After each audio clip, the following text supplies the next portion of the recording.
Great to be with you, and thank you, Clarence, for your activities, and thank you, Perry, for hosting us today, along with Dwayne Crawford.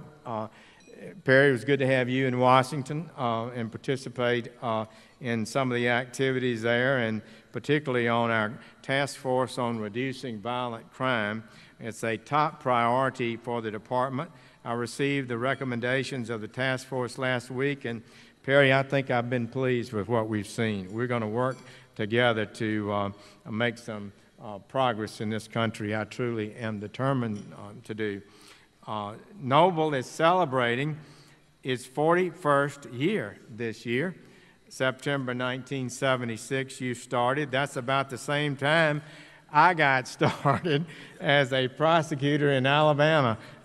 So I know 41 years is a long time. Seems like yesterday, but you've nearly 60 chapters and represent 3,000 members. Noble started as a symposium to discuss issues like high crime rates in urban communities, improving community relationships with police, the hiring and promotion of black police officers. And I know we'll probably talk in a little bit about use of force and some of the policies that are important in that area when we after this luncheon. So these were important issues 41 years ago, and they're important today. I'm honored to speak to you today because the work you do at Noble plays an important role in our nation's public safety.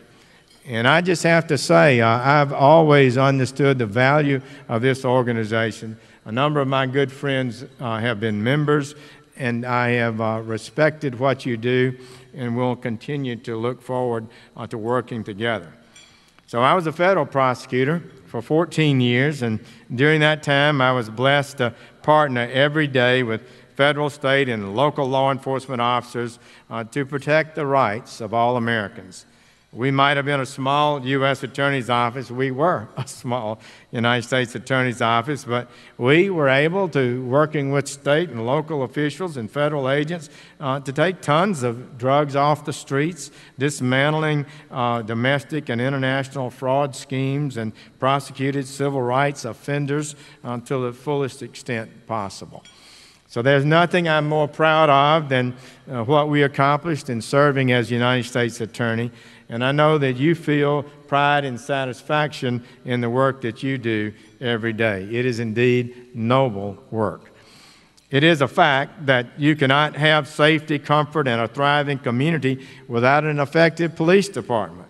In addition, it's important that the police department reflect the societies that we are entrusted with protecting. You here at Noble have been a key to ensuring that this principle is not taken for granted or ignored. Unfortunately, our work and your work in many cases is becoming even more difficult and dangerous. That's because we're fighting a multi-front battle in our communities against violent crime, murder, and drug overdoses, all of which are on the rise. Do you know that we had 52,000 people last year, 2015, die from drug overdoses in America? More than automobile accidents, more than we've ever seen before in the history of this country. And 2016, preliminary numbers say it'll be approximately 60,000. This is a tremendous threat to us. And we need to understand that we've never seen anything quite like this availability of drugs, low prices of drugs, and high purity of drugs, and these powerful new drugs like fentanyl that are resulting in so much death in our country. After decreasing for nearly 20 years, violent crime is making a comeback across America. In my opinion, having been in law enforcement, Attorney General of Alabama for 2 years, my opinion, observing it pretty closely, and his 20 years in the Senate Judiciary Committee, I believe a fundamental part of the decline in crime in America is smart policing. We have gotten better. Our people are better trained. They do make better judgments. They have, in many ways, gotten better.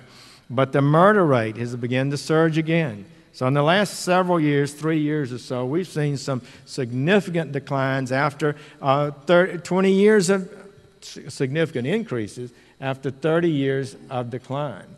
And it's something we need to ask ourselves, what's happening? What can we do to make our communities safer? The murder rate surged nearly 11% in just 1 year, 2015, the largest increase since 1968. That's the biggest increase we've seen since 1968. In fact, our murder rate has fallen by half over the last 20 or 30 years. But per capita homicide rates are up substantially in 27 of our 35 largest cities. As described by the media, Baltimore and Chicago have turned into killing fields. Law enforcement officers like you are on the front lines. You see these deaths and assaults up close. You don't have the luxury of looking away, changing the channel, or pretending the problem doesn't exist. As everyone here knows, too often, you not only don't get the credit you deserve, but are now in harm's way more than ever, and often get the blame you don't deserve. In fact, violence against police officers is on the rise around the country. Last year, 66 law enforcement officers were murdered in the line of duty, a huge increase of 61% compared to 2015. Preliminary data this year shows that officers' deaths for the first 6 months are up another 18%. So this includes the tragic shooting of Officer Mia Sotis Familia, a mother of 3, and a 12-year New York Police Department veteran who was assassinated earlier this month in New York City simply because she was on parole, on patrol, doing her job. She was sitting in her car when the assassin walked up and shot her at close range. And we know the violence against police has more than just an immediate effect. It is a catastrophe if more people decide not to make a career in law enforcement. More than ever, we need the best of the best joining our forces.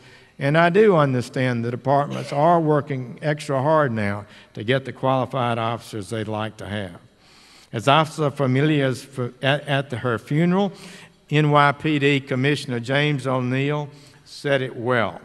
Cops are regular people who believe in the possibility of a safer world. That's why we run toward danger and not away from it. So you deserve the support and respect of every American, and I'm here today on behalf of President Trump and the Department of Justice to say thank you. I am proud to stand with you. The Department of Justice is proud to stand with you.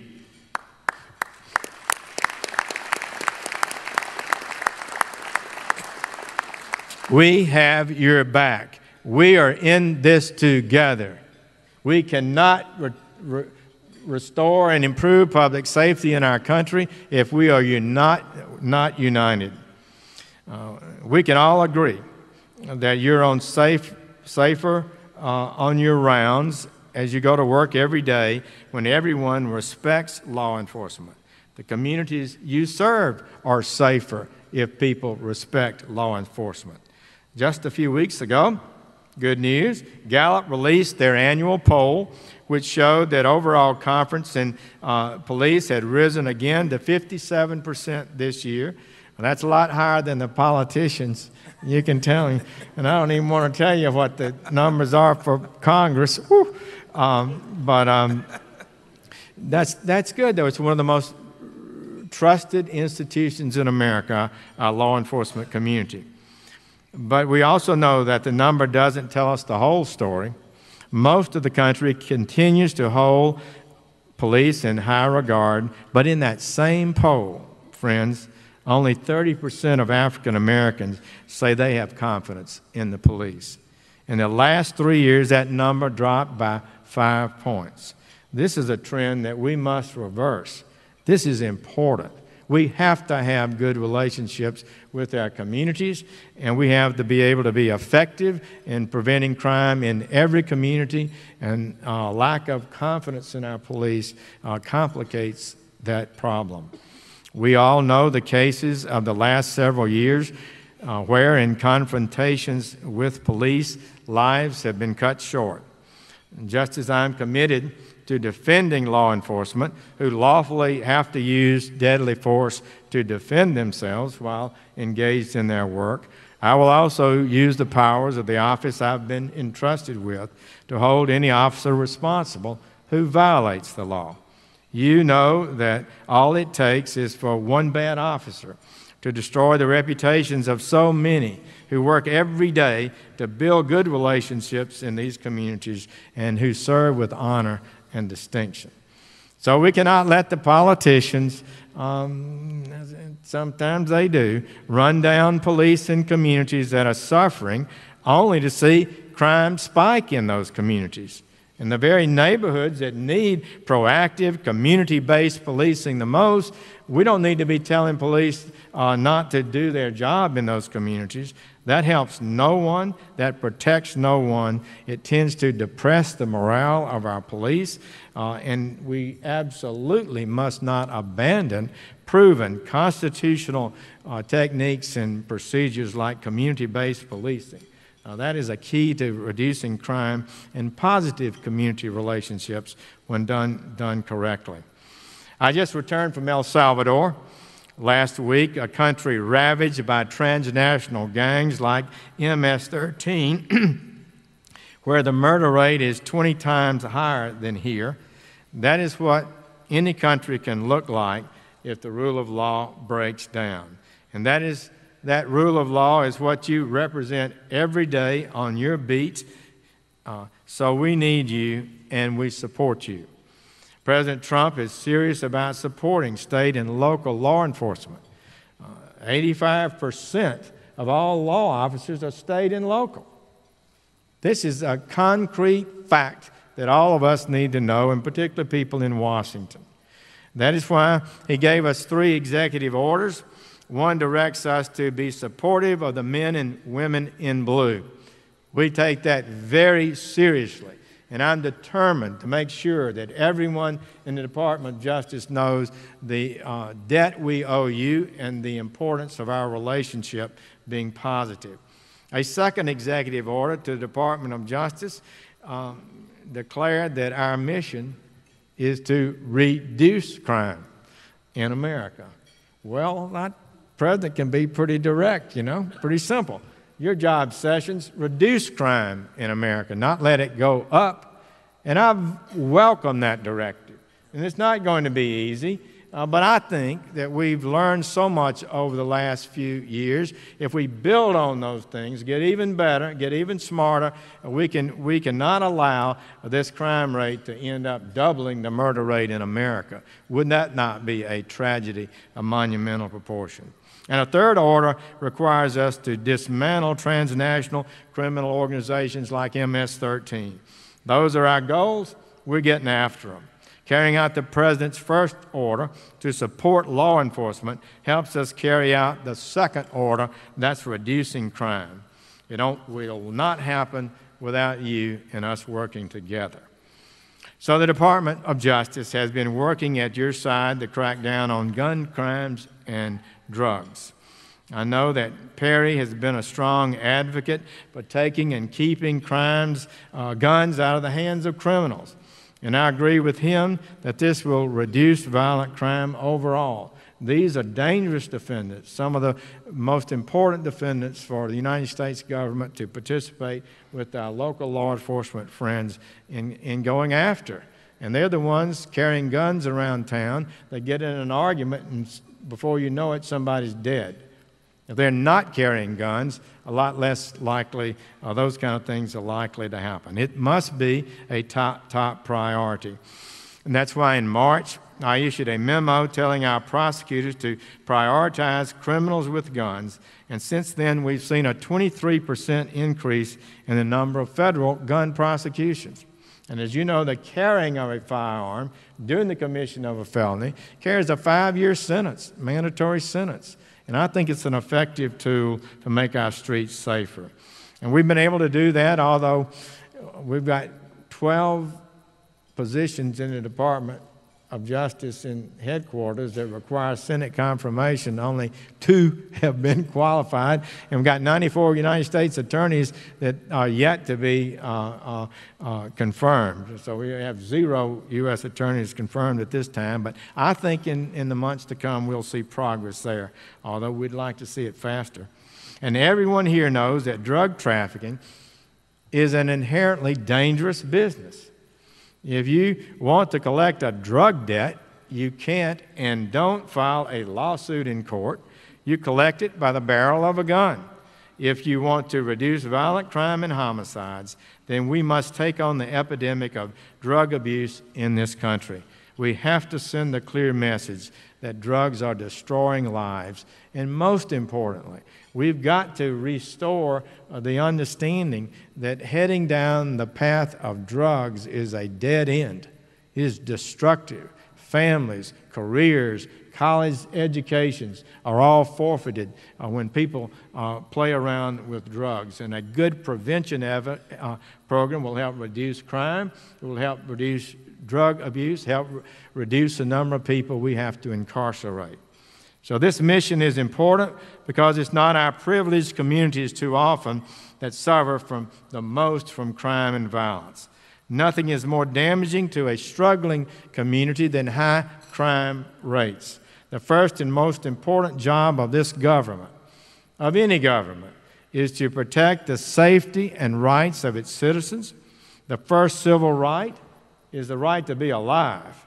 If we fail at this task, then every other government initiative loses importance. Schools are less effective in dangerous communities.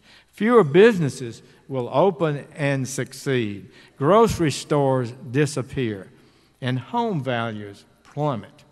I remember being in the Martin Luther King area in Mobile a number of years ago when I was United States Attorney, and we had town hall meetings to listen to the people there. I called it. And people talked about crime and how they used to be able to play outside. And you could see a neighborhood with many people who lived there all their lives, had nice homes, but I bet those homes were half in value of what they'd been a few years before because people didn't want to live in that dangerous community. And it's sort of tragic in a real sense. So a lot of bad things happen when crime gets out of control. So that's not right. Regardless of wealth or race, every American has a right to demand and live in a safe neighborhood.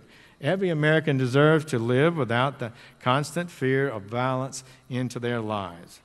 And so this whole concept of every neighborhood being safe and community-based policing was a big part of reducing crime for 20, 30 years in America. We can't back off that now. We need to get even better at it, more careful at it, making sure we're doing it in a lawful way that's not offending our friends and neighbors.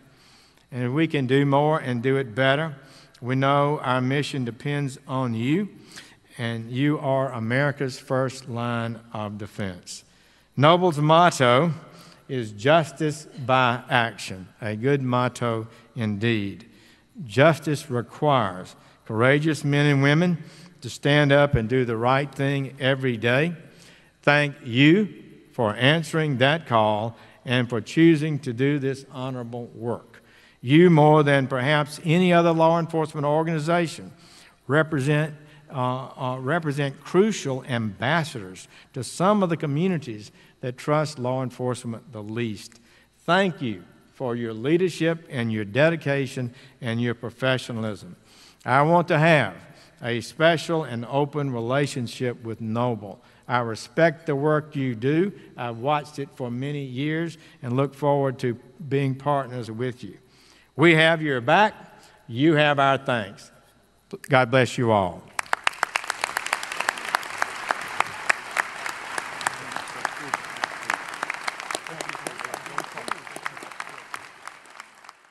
We will make America great again.